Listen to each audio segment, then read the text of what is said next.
never dry, all-purpose 3-in-1 lubricant. Okay, that's just too silly. I had to do it. But I have been using this on all kinds of stuff. I think that all-purpose lubricant is the most appropriate name I think I've heard. I've used it on locks. I've used it on the bike. I've used it on the RC cars. I've used it on that thing that goes pew, pew, pew.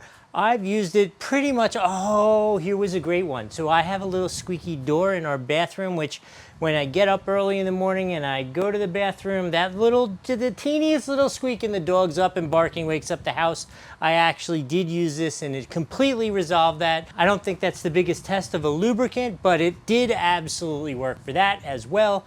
I think you can't go wrong with it. They seem to have found that right balance with that 3-in-1. They say it has nano this or nano that. I don't know, but it just works. It works for those basic things like the hinge. It worked on the car where it's subject to, I'm here in Southern Florida, it is hot in that car, and I used it on the door hinge there as well. So really, you can pretty much use it everywhere. It is a lightweight, good 3-in-1 oil, something you should just have around the house for every time something goes wrong. I hope this was helpful. We'll see you next time.